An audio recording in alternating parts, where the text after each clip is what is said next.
तौर पे आज हम टॉपिक पढ़ेंगे। अपना topic name is cell wall. तो सेल वॉल को डिटेल में पढ़ना है क्योंकि ये टॉपिक जो है ये बेसिकली एप्लीकेट का ऑप्शन है और इसमें काफ़ी सारे क्वेश्चन जो है बेटा यहाँ से फ्रेम होते हैं। एनुअल एग्जाम के पर्सपेक्टिव से पहले मैं चीज़ें बताऊंगा ताकि वो क्लैरिफाई हो जाए, उसके बाद हम उसको दूसरी तरफ लेके चलेंगे। तो बेसिक से शुरू करेंगे बेटा।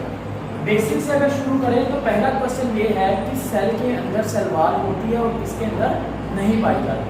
देखिए बेटा, आपने खामोशी से एक बात याद रखनी है, सिर्फ और सिर्फ एक सेल ऐसा होगा जिसके बारे में जब मैं लिखूंगा तो आपने कहना है कि इसके अंदर सेल वॉल नहीं होती है, तो कौन सा सेल होगा?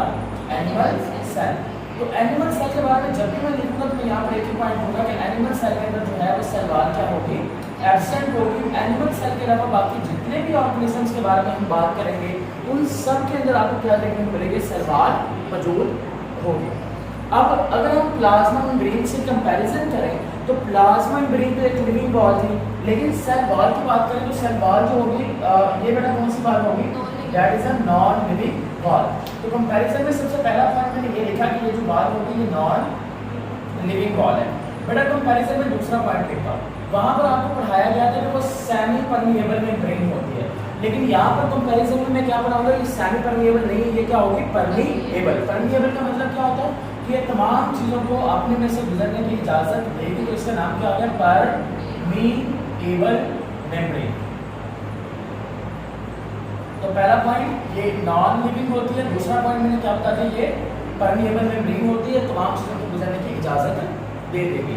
तीसरा पॉइंट, अब एनुअल एग्जाम का एमसीक्यू सुनिए, वो आपसे पूछेंगे कि cell membrane is secreted by, आपने कहना है सेल मेम्ब्रेन को सेक्रेट कौन करेगा? Cell membrane is secreted by protoplasm. बेटा ये हमारा काम का एमसीक्यू है एनुअल एग्जाम का, इसको याद रखेंगे आप लोग क्योंकि आपके एनुअल एग्जाम में ये पूछ जाएगा। अब बेटा इसको याद रखने से पहले ये सोच लीजिए कि प्रोटोप्लाज्म है क्या? प्रोटोप्लाज्म किसको कहते हैं? बेटा जब हम दो चीज़ों के बारे में इकट्ठी बात करें, नंबर वन जब हम न्यूक्लियस के बारे में और साइटोप्लाज्म के बारे में, जब आप न्यूक्लियस प्लस साइटोप्लाज्म इन दो चीज़ों के बारे में आप कलेक्टिवली बात करेंगे तो आप इसको क्या नाम दे देंगे? प्रोटोप्लाज्म का नाम दे देंगे। अब होप सो आपको आइडिया होगा। इधर अगर हम एक सेल डेवलप कर लेते हैं, मान लीजिए कि ये मेरे पास एक सेल है। अब बेटा ये देखें, जैसे मैं ये सेल बनाऊंगा तो मोस्टली बच्चे कहेंगे सर ये आपने एनिमल सेल बना दिया, क्योंकि उन्होंने बचपन से देखा होता है कि एनिमल सेल गोल है और प्लांट सेल कुछ लंबा सा देखते हैं। लेकिन बच्चे यहाँ पर देखिए ये चीज़ याद रखें कि अगर मैंने इसकी बाहर की तरफ एक वॉल बना दी तो आप इसको वर्कस नहीं कहेंगे ये कौन सा सेल है? एनिमल सेल है। आप इसको आप कहेंगे कि it is other than animal cell, ये एनिमल सेल के अलावा कोई सेल है, क्योंकि इसमें क्या है कि सेल वॉल जो है वो बाहर की तरफ मेंशन की गई है। Is it clear ma'am? अब वो और सेल कोई भी हो सकता है क्योंकि बाकी सभी के अंदर होती है। अभी मैं मेंशन करूँगा किस किस में कौन कौन सा केमिकल भी होता है, लेकिन देखिए बेटा सेल के अंदर एक फ्लूइड मीडियम होता है इस तरह का, इस फ्लूइड मीडियम को क्या नाम देंगे? You will call it out the cytoplasm. और सेल के अंदर सेंटर में एक ऑर्गेनेली भी होती है, इस ऑर्गेनेली का नाम क्या होगा? The name of organelle is the nucleus. when we talk about the cytoplasm along with the nucleus, both of things are collectively known as the protoplasm. is it clear ना? तो इन दोनों को मिला के ये प्रोटोप्लाज्म। अब बेटा जो प्रोटोप्लाज्म का जो वेस्ट कंटेंट होता है जो प्रोटोप्लाज्म से निकलेगा वो वेस्ट कंटेंट क्या बना देगा? जाके सेल वॉल को बना देगा। इसलिए यहाँ पे लिखा गया कि cell wall is secreted by the protoplasm. अब हम देखते हैं कि सेल वॉल एनिमल सेल में क्यों नहीं होती या बाकी सब में क्यों पाई जाती है। देखें, पहली बात यह कि जब हम एनिमल के बारे में बात करते हैं तो एनिमल में सपोर्ट के लिए बेटा क्या मौजूद होता है? स्केलेटन। एनिमल में सपोर्ट के लिए क्या मौजूद रहेगा? स्केलेटन। तो एनिमल की जो बॉडी है उसमें सपोर्ट के लिए हमेशा आपको स्केलेटन देखने को मिलेगा। अब क्योंकि हमारी बॉडी में सपोर्ट के लिए स्केलेटन है तो क्या इसके अलावा हमें किसी और सपोर्ट की जरूरत है? नहीं है। लेकिन अगर मैं प्लांट्स की बात करता हूँ, क्या प्लांट में कभी आपने कोई स्केलेटन देखा है, कोई ढांचा देखा है किसी चीज़ का? नहीं देखा ना, तो उनको सपोर्ट के लिए ढांचा क्योंकि नहीं है तो उनको किस चीज़ की जरूरत पड़ेगी? सेल वॉल की जरूरत पड़ेगी। तो आपने कहना है कि एनिमल सेल में सपोर्ट के लिए क्योंकि स्केलेटन होता है इसी वजह से इनको सेल वॉल की जरूरत नहीं होती, इसलिए इनके अंदर सेल वॉल वगैरह जो है वो मौजूद भी नहीं होती। अब बेटा नेक्स्ट पॉइंट समझ जाएंगे। नेक्स्ट पॉइंट है हमारे पास नंबर वन। बेटा मैं सीक्वेंस में लिखूंगा सारी चीज़ें, आपने इसको याद रखना है। तो पहले मैंने लिखा प्लांट सेल, प्लांट सेल में सेल वॉल होती है कि नहीं होती। उसके बाद बेटा मैं लिखता हूँ सबसे कॉमन एनिमल सेल नहीं लिखूँगा, मैंने ऊपर लिख दिया। उसके बाद बेटा मैं लिखता हूँ प्रोकैरियोटिक सेल, प्रोकैरियोटिक सेल। उसके बाद बेटा तीसरे नंबर पे हम लिखेंगे eukaryotic cell, prokaryotic cell, eukaryotic cell. बेटा उसके बाद कौन सा आ जाएगा, बैक्टीरियल सेल, ये आ गया बैक्टीरियल सेल। अच्छा उसके बाद बेटा हम बात कर लेते हैं एल्गी के बारे में, उसके बाद हम बात कर लेते हैं फंजाई के बारे में, उसके बाद हम बात करते हैं एनिमल लाइक ऑर्गेनिज्म के बारे में।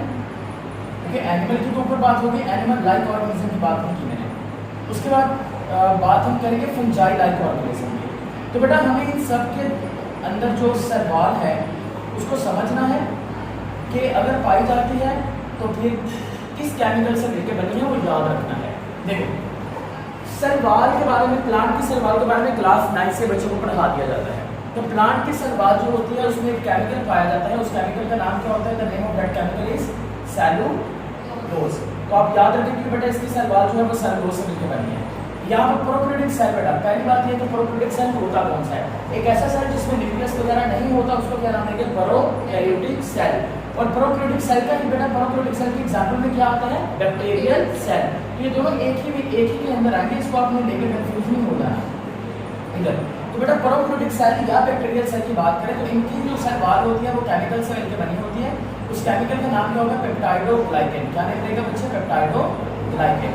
तो पेप्टाइडोग्लाइकेन जो है बेटा वो प्रोकैरियोटिक सेल वॉल में पाया जाएगा और वही किसकी सेल वॉल में मौजूद होगा, बैक्टीरिया की सेल वॉल के अंदर मौजूद होता है। उसके बाद देखते हैं यूकैरियोटिक सेल। बच्चे अगर हम यूकैरियोटिक सेल की बात करें तो यूकैरियोटिक सेल के बारे में आपने क्या कहना है। अब देखिए प्लांट भी यूकैरियोटिक सेल है क्योंकि इसमें भी न्यूक्लियस होता है, एनिमल सेल भी यूकैरियोटिक सेल है, फंजाई भी यूकैरियोटिक सेल है, एल्गी भी यूकैरियोटिक सेल है। तो क्या मैं यहाँ पे लिख सकता हूँ भाई यूकैरियोटिक सेल फलां केमिकल से मिलकर बना है, मैं नहीं लिख पाऊंगा। क्यों? क्योंकि अगर तो यूकैरियोटिक सेल एक सेल होता फिर तो मैं भाई लिखता कि इनके अंदर होती है। अब यूकैरियोटिक सेल के एग्जांपल में प्लांट भी आएगा, अगर मैं यूकैरियोटिक सेल के एग्जांपल में प्लांट को कंसीडर करूंगा तो सेलुलोज आएगा, अगर यूकैरियोटिक सेल में एनिमल को कंसीडर करूंगा तो उसमें तो सेल वॉल होती ही नहीं, तो केमिकल भी नहीं है। इज इट क्लियर ना? तो इसी वजह से जो ब्लॉक होगा ये मैं खाली छोड़ दूंगा। तो एमसीक्यूज में अगर बेटा वो आपसे पूछेंगे कि which chemical is present in eukaryotic cell, आगे वो ब्रैकेट के अंदर या किसी तरह से स्टेटमेंट के अंदर कोई सेल ऐड कर दें, जैसा कि एल्गी ऐड कर दें, फंजाई ऐड कर दें, प्लांट ऐड कर दें, फंजाई लाइक ऐड कर दें या एनिमल लाइक ऐड कर दें, तो आपने फौरी तौर पर समझ लेना कि किस तरह की बात हो रही है, यूकैरियोटिक की। लेकिन अगर वो ओवरऑल पूछेंगे तो बेटा फिर वो आपको नीचे हिंट देंगे। समझ में आ रही है ना बात? तो इस तरह की चीज़ आप लाजमी तौर पर देखिएगा। उसके बाद बात कर लेते हैं एल्गी। बेटा एल्गी जो है ये सबसे ज़्यादा क्लोज किसके होते हैं, प्लांट के। तो इनकी सेल वॉल के अंदर अगर आपसे पूछेंगे आपने कहना सर इनकी सेल वॉल में भी क्या पाया जाएगा, सेलुलोज पाया जाएगा। फंजाई में सेल वॉल होती है, यस पाई जाती है। फंजाई की सेल वॉल में केमिकल कौन सा पाया जाता है, आपने कहना है सर काइटिन पाया जाएगा। क्या पाया जाएगा, काइटिन पाया जाएगा। बेटा एनिमल लाइक ऑर्गेनिज्म में क्या सेल वॉल होगी, नहीं होगी, ना एनिमल में होगी ना एनिमल लाइक ऑर्गेनिज्म में होगी। तो बेटा एनिमल लाइक ऑर्गेनिज्म का एक स्पेशल नाम देते हैं, वो स्पेशल नाम क्या होता है, प्रोटोजोन्स। क्या नाम देंगे, प्रोटोजोन्स के ऊपर पूरा चैप्टर है, chapter number 7 animal like protist, जिनको प्रोटोजोन्स कहते हैं। बेटा यहाँ से आपने ये शॉर्ट क्लियर करना है, ठीक है। लेकिन ये याद जरूर रखेंगे कि इनके अंदर सेल वॉल नहीं होती। तो मैं यहाँ पे क्रॉस के लगा देता हूँ कि इनके अंदर, ये देखिए क्रॉस कर दिया कि एब्सेंट रहती है। क्रॉस नहीं लिखते तो बच्चा गलत ना समझ जाए कि गलत लिखा है, इसको एब्सेंट लिख देते। देखिए आगे आ गया fungi like organism. Fungi like organism बहुत इंटरेस्टिंग है। कैसे? हमने कहा कि प्लांट के अंदर है सेलुलोज, लेकिन प्लांट लाइक ऑर्गेनिज्म का नाम क्या है, एल्गी, उसके अंदर भी क्या है, सेलुलोज। इसी तरह से फंजाई के अंदर क्या है, काइटिन। तो फंजाई लाइक ऑर्गेनिज्म में भी क्या होना चाहिए, लेकिन इसमें काइटिन नहीं है और वो यहीं से उठाएगा बच्चे को कंफ्यूज करने के लिए। बच्चे ने अगर फंजाई पढ़ा है, फंजाई लाइक ऑर्गेनिज्म का उसको आइडिया नहीं है, वो यकीनन गलत कर देगा। पता क्या है, चैप्टर नंबर 4 के अंदर उन्होंने सिर्फ फंजाई का जिक्र किया है, फंजाई लाइक ऑर्गेनिज्म का जिक्र चैप्टर नंबर 7 में है। अब डायरेक्टली ये पार्ट नहीं है लेकिन इनडायरेक्टली उससे मिलता है, ठीक है, इसलिए आपको कवर करना है। बेटा फंजाई लाइक ऑर्गेनिज्म दो तरह के होते हैं, दो तरह के फंजाई लाइक ऑर्गेनिज्म है। उनमें से एक जो होगा उसको नाम दिया जाएगा मिक्सोमाइकोटा, मिक्सोमाइकोटा, और दूसरा जो होगा उसको बच्चे नाम देंगे ओमाइकोट्स। क्या नाम दिया जाएगा, ओमाइकोट्स जो है ये बेटा आ जाएगा। इसे क्लियर? इसको बेटा एक और नाम होता है, इसको नाम दिया जाएगा स्लाइमोल्ड्स, और ये दूसरी तरफ जो होगा इसको नाम दे देंगे this one is known as a water moulds. तो ये वाटर मोल्ड्स आ गए और ये स्लाइम मोल्ड्स आ गए। बच्चे इसको याद कैसे रखना है, मुझे भूल जाता था कि इनमें स्लाइम मोल्ड जो है उसका नाम मिक्सोमाइकोटा है, ये क्या है, मैंने इसको याद करने के लिए कैसे इसको निकाला। देखिए आप सब जानते हैं कि वाटर का मॉलिक्यूलर फार्मूला रहता है H2O, तो O से ओ माय गॉड्स O से पावर, याद रहेगा, ऐसे याद रखते हैं। और इन दोनों की अगर सेलवाल के बारे में बात करें तो आपने चुपचाप कहना है कि इन दोनों की सेलवाल में केमिकल कौन सा होता है, सेलुलोज। Is it clear? अब इसके अलावा बेटा इस दुनिया में कोई भी नहीं है ऐसा ऑर्गेनिज्म जिसके बारे में बात की जाए और फिर आप कहेंगे सर उसमें होता है या नहीं होता, हमें नहीं पता। आप कोई भी बेशक सोच लीजिए, आपको नहीं मिलेगा। Is it clear? यहाँ पे पता चल गया सेल वॉल किसमें होती है, कौन सी वॉल होती है, कौन रिलीज करता है, कहाँ से आता है। क्लियर है? अब ये बात करते हैं। अब हमने बात करनी है wall of cell wall, cell wall की वॉल्स के बारे में। बच्चे अगर हम सेल वॉल की वॉल्स के बारे में बात करें तो सेल वॉल की बुनियादी तौर पर 3 वॉल होती है। सेल वॉल की बुनियादी तौर पर कितनी वॉल्स हैं? 3 वॉल्स। अब कौन सी 3 वॉल्स होती हैं सेल वॉल में, देखिए उनको देख लेते हैं। सबसे पहली जो वॉल होती है बेटा उसको नाम दिया जाएगा मिडल लैमिना। ये मैं डायग्राम बनाऊंगा, अभी डायग्राम से आपको बेहतर समझ में आएगा। मिडल लैमिना, उसके बाद दूसरी जो वॉल होती है बेटा उसको नाम देंगे प्राइमरी वॉल, प्राइमरी वॉल, और तीसरी जो वॉल होगी उसको नाम दिया जाएगा सेकेंडरी वॉल।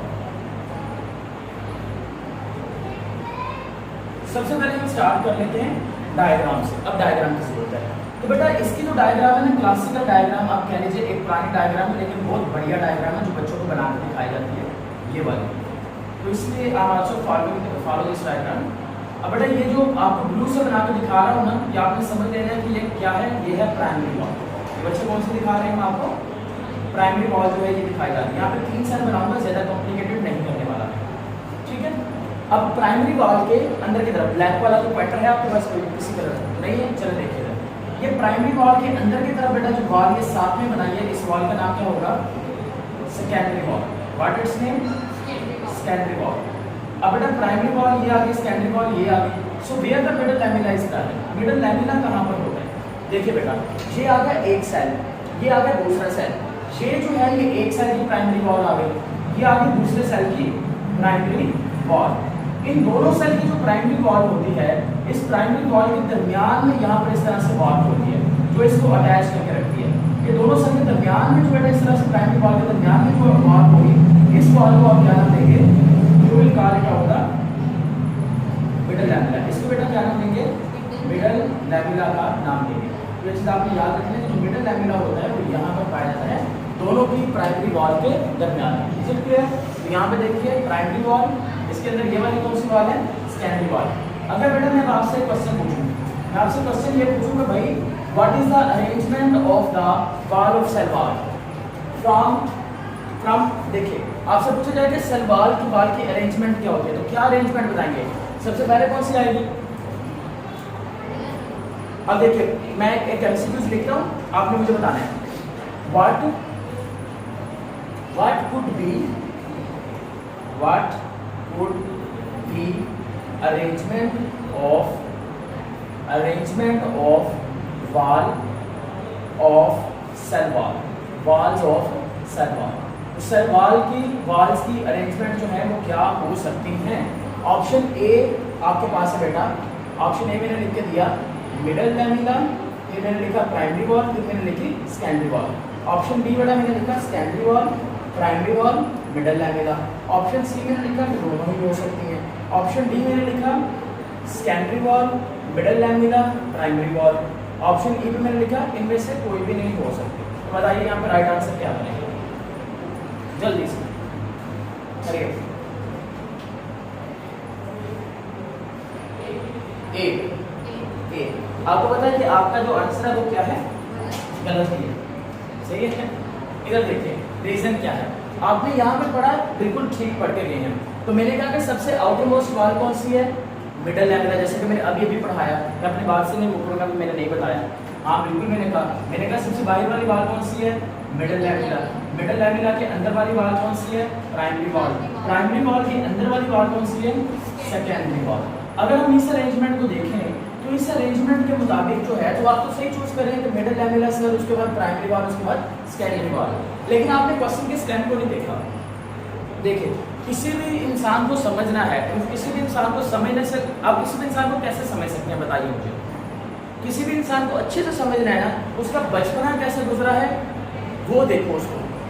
जब आप उसकी बेस से समझ जाओगे फिर उसको ऊपर से समझना आसान हो जाएगा।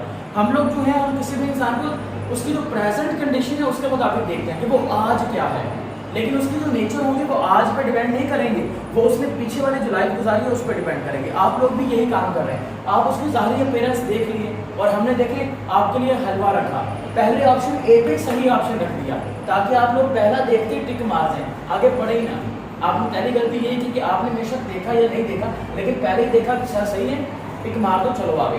दूसरी आपकी गलती यह है कि आपने उसके स्टेम को ही नहीं समझा। अब ये स्टेम क्या क्या है, आपको इंग्लिश के ऊपर कमांड अच्छी होनी चाहिए। उसने कहा व्हाट कुड बी अरेंजमेंट, उसने ये लिखा कौन सी है, उसने कहा कौन कौन सी अरेंजमेंट हो सकती है।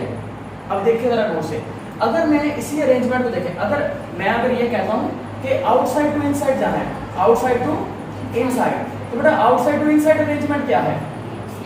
हाँ ऐसे सेकेंडरी प्राइमरी। और से देखें आउटसाइड टू इनसाइड, आउटसाइड का मतलब सबसे बाहर वाली कौन सी है? मिडल। फिर कौन सी है? प्राइमरी। फिर कौन सी है? लेकिन इनसाइड टू आउटसाइड कौन सी होगी? इनसाइड सबसे पहले कौन सी आएगी? फिर कौन सी आएगी? फिर कौन सी आएगी? तो यहाँ पे देखें ना गौर से, आउटसाइड टू इनसाइड तो मिडल, प्राइमरी, सेकेंडरी है, लेकिन इनसाइड टू आउटसाइड क्या है? इनसाइड टू आउटसाइड क्या है? Secondary, primary, middle. क्या ये गलत है? या नहीं गलत ना? क्या यहाँ पे सही आंसर क्या बनेगा? बोथ। यहाँ पे सही आंसर क्या बनेगा? बोथ बन जाएगा। लेकिन देखिए फिर जल्दी कर दिया आपने, क्या एंड वाला चेक किया? नहीं किया ना, एंड वाला भी चेक करना है फिर लगाएंगे। यहाँ पे देखिए एंड वाला कह रहा है सेकेंडरी के बाद मिडल आएगा, क्या सेकेंडरी के बाद मिडल आ सकता है? नहीं, प्राइमरी हमेशा आएगी। तो बेटा ये आपने लास्ट में याद रखना कि अरेंजमेंट कैसे पूछी जा रही है, आउटसाइड टू इनसाइड या inside to outside. Outside to inside क्या है? Middle, primary, secondary. Inside to outside secondary, primary, middle. Clear है? कंसेप्ट पता है? और अब अगली बात करते हैं। अगली बात ये है, अब यहाँ पर दोबारा से एक एमसीक्यू लिखूंगा, गलत नहीं होना चाहिए, ठीक है? What is the outermost wall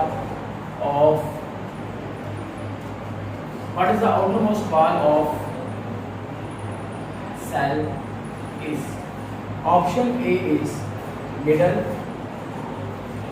lamina. Option B is cell wall. Option C is primary wall. Outermost wall बतानी है।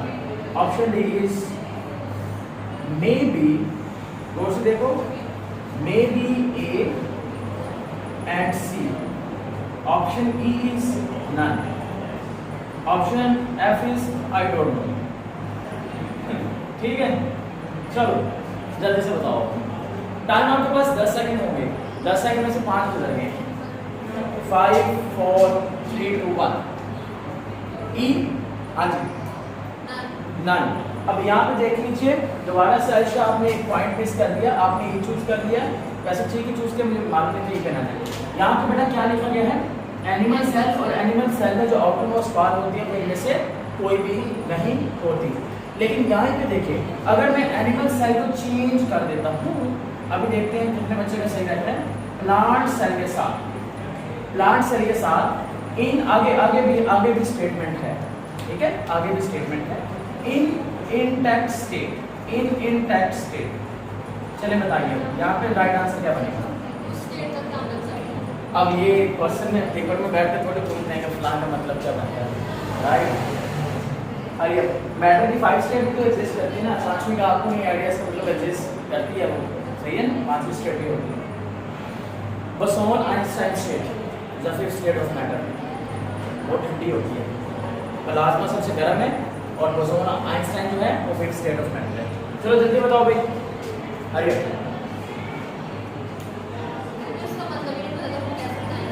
अब दिमाग लगाएंगे। Hurry up hurry up hurry up. कौन? आई डोंट नो पे लगा दो। अब इधर देख लीजिए, चलें बेटा यहाँ पर लफ्ज़ इस्तेमाल किया है मैंने इंटैक्ट स्टेट। अब यहाँ पे बच्चे जो हैं वो गलती कर जाते हैं। देखिए हम बच्चों को बताते हैं कि what is the outer most wall. बच्चा जो है जिसने पढ़ के क्या होता है, आउटर मोस्ट वॉल मिडल है, प्राइमरी है, सेकेंडरी है, गुड वन, सही है। वो स्टेटमेंट पढ़ता है तो वो जल्दबाजी में रहता है, समटाइम जल्दबाजी में गलती करता है। एंड वाली चीज़ आपने समझनी है। एंड वाली क्या है, इंटैक्ट स्टेट है। दो स्टेट्स होती हैं बेटा बेसिकली। एक होती है टिश्यू स्टेट, एक कौन सी होती है टिश्यू स्टेट, एक होती है सेल स्टेट। यानी कि जब वो टिश्यू की फॉर्म के अंदर नहीं पाया जाएगा। देखिए अगर तो बेटा टिश्यू की फॉर्म के अंदर है, टिश्यू की फॉर्म के अंदर मतलब ये आपस में एक दूसरे के साथ क्या है, अटैच है ना।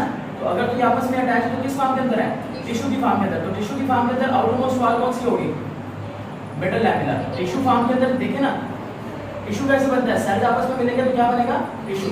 और टिश्यू स्टेट में आउटर मोस्ट वॉल कौन सी है, मिडल लैमेला। लेकिन वहीं पे अगर मैं इस सेल को यहाँ पे ले आऊँ, इस सेल को यहाँ पे ले आऊँ, तो क्या मिडल लैमेला रहेगा, नहीं, मिडल लैमेला डिसोल्व हो जाएगा। तो उस सूरत में सबसे आउटरमोस्ट वॉल कौन सी बनेगी, प्राइमरी वॉल। इसे क्लियर ना। तो आपको ये पता होना चाहिए कि जब टिश्यू स्टेट की बात करेंगे तो टिश्यू स्टेट में जो आउटरमोस्ट वॉल रहेगा, टिश्यू स्टेट में आउटरमोस्ट वॉल रहेगी वो कौन सी रहेगी, प्राइमरी वॉल। तो आउटर मोस्ट जो वॉल होगी वो कौन सी होगी, टिश्यू स्टेट में मिडल लैमेला। कौन सी रहेगी, मिडल लैमेला। और सेल स्टेट के अंदर कौन सी रहेगी, प्राइमरी वॉल। तो ये भी आपने बेटा यहाँ पे थोड़ा सा इसको मुझे खातिर रखेंगे कि ये पॉइंट कैसे फ्लक्चुएट करेंगे। अगला पॉइंट समझते हैं। नेक्स्ट पॉइंट है हमारे पास कि हमसे पूछेंगे कि जो कैल्शियम होता है, कैल्शियम के जो साल्ट्स वगैरह हैं वो आपको कहाँ पर देखने को मिलेंगे और इनकी अरेंजमेंट्स क्या होती है, उससे रेलेवेंट क्वेश्चन है। आपने कहना है कि जो कैल्शियम के आयंस की बात की जाती है वो कैल्शियम के आयंस हमेशा कहाँ पर होंगे, मिडल लैमेला में होंगे। अगला question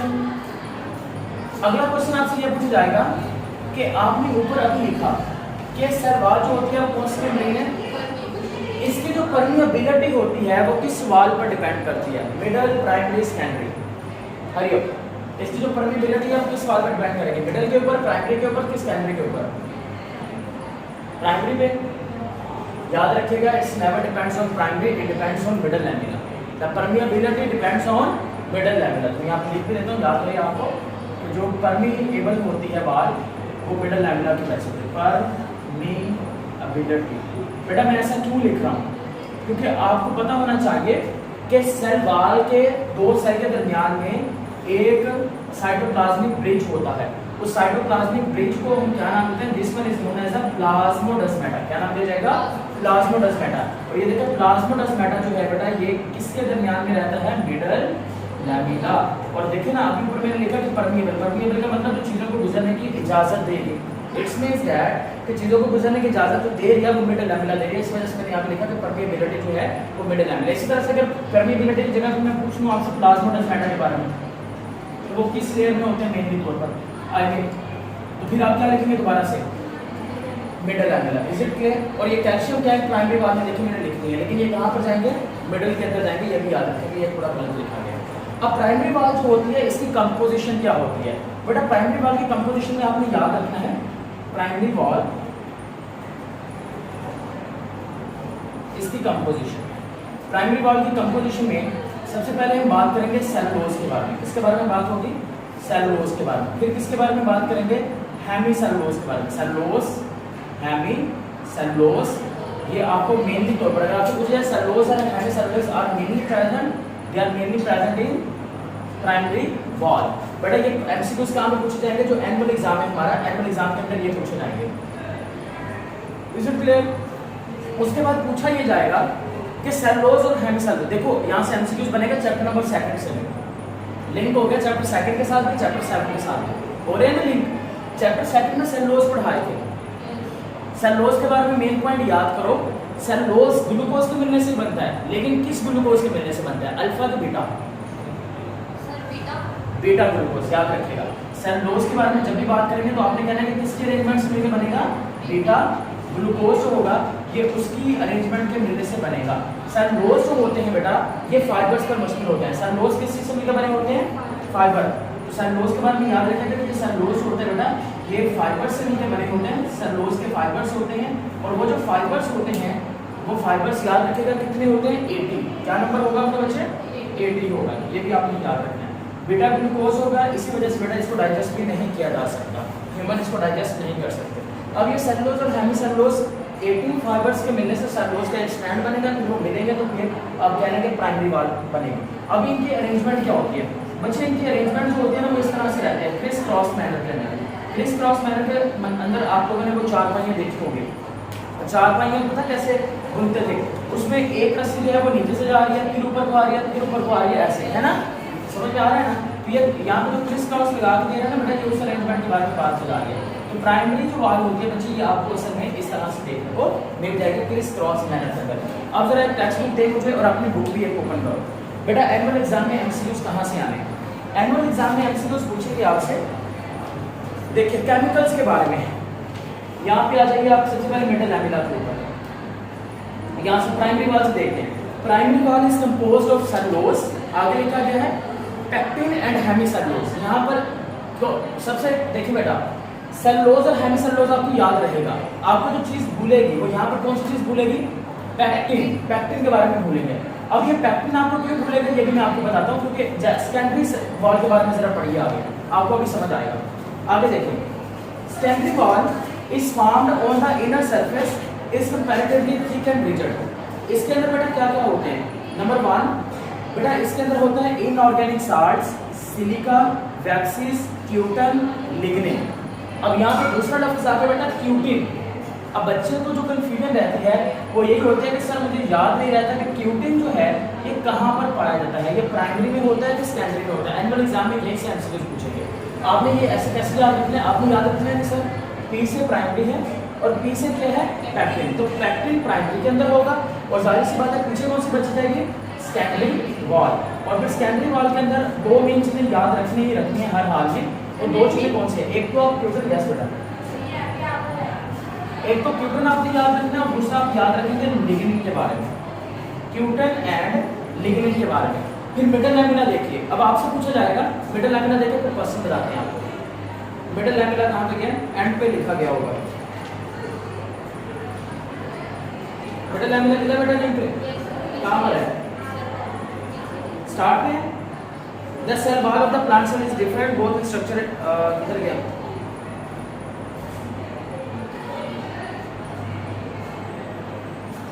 cellulose, hemicellulose, cellulose arrangement criss cross.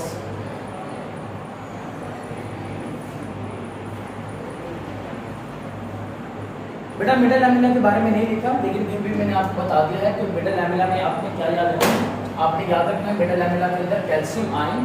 दूसरी बात याद रखेंगे कि यहाँ पर आपको नजर आ रहा है हेमीसेलुलोज। आपसे पूछा जाएगा कौन सा वो मॉलिक्यूल है जो कॉमन होता है प्राइमरी वॉल और मिडल लैमिना के अंदर, तो आप किसको कहेंगे, हेमीसेलुलोज। मिडल लैमिना का मेन कौन सा रहेगा जो सबसे यूनिक है, कैल्शियम, और प्राइमरी वॉल के अंदर पेक्टिन, सेकेंडरी के अंदर क्यूटिन। जो लकड़ी है उसको शक्ति कौन देता है, लिग्निन, समझ में आ गया। और सबसे ज्यादा जिसको तोड़ना सबसे मुश्किल है उसका नाम क्या होता है, काइटन। सबसे मुश्किल किसको तोड़ना है, काइटन। काइटन से आसानी से किसको तोड़ सकते हैं, लिग्निन, और सबसे आसानी से किसको तोड़ा जा सकता है, सेलुलोज। समझ में आ गई बात। विच वन, यहाँ से एमसीक्यूज बनेगा, which one is most resistant to decay, किसको तोड़ना डिके करना सबसे मुश्किल है, आपने कहना chitin is most resistant to decay, ये सबसे ज्यादा मुश्किल होता है। और ये किसके संवाद में है, फंजाई। ये सारे पॉइंट्स हैं, आप लोग इसको इस तरह से रखेंगे। ओके नेक्स्ट पढ़ें। नेक्स्ट हमारे पास है कि नेक्स्ट बेटा पॉइंट्स क्या पढ़ेंगे हम, हाँ नेक्स्ट पॉइंट ये है कि जो मिडल लैमिना है ये आती कहाँ से है। देखिए जरा, पहली बात ये आप लोग पढ़े थे साइटोकाइनेसिस के बारे में, साइटोकाइनेसिस के बारे में। साइटोकाइनेसिस क्या होती है, यस हमने कहीं गिरा दिया।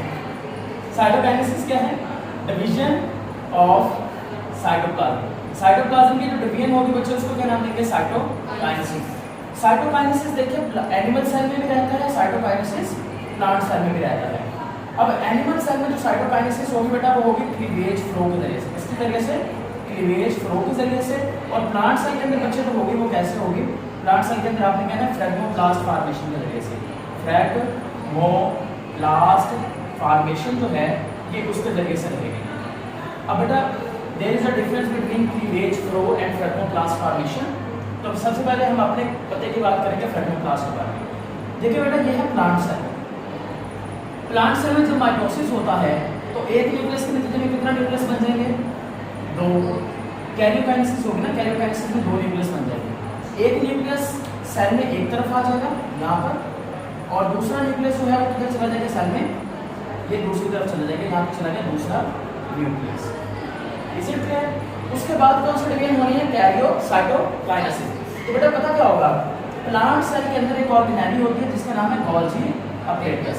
अब ये गोल्गी अपरेटस जो है ना, ये गोल्गी वेसिकल बनाना शुरू करेगी। गोल्गी वेसिकल पहले सेल के सेंटर में आके जमा होंगे, फिर ये सेल के बाहर की तरफ मूव करते जाएंगे और ये सेल के इस तरह दरमियान में जमा हो जाएंगे और फाइनली ये गाढ़ी होती जाएंगे और ये इतनी गाढ़ी हो जाएंगी कि ये एक सेल को कितने सेल में डिवाइड कर देंगी? 2 सेल के अंदर। एक सेल को कितने सेल में डिवाइड कर देंगे? 2 सेल के अंदर। जब ये एक सेल को 2 सेल में डिवाइड कर देंगे तो जाहिर सी बात है, लेकिन अब प्लांट सेल 1 से 2 में डिवाइड हुआ, आपस में अटैच है ना, आपस में अटैच है, तो यहाँ पर क्या मिलता है? Middle lamina. और ये मिडल लैमिना बेसिकली कहाँ से आई है? गोल्गी अपरेटस ने बना दी है। अब आपसे क्वेश्चन में क्या पूछा जाएगा? क्वेश्चन ये पूछा जाएगा जो मिडल लैमिना है, मिडल लैमिना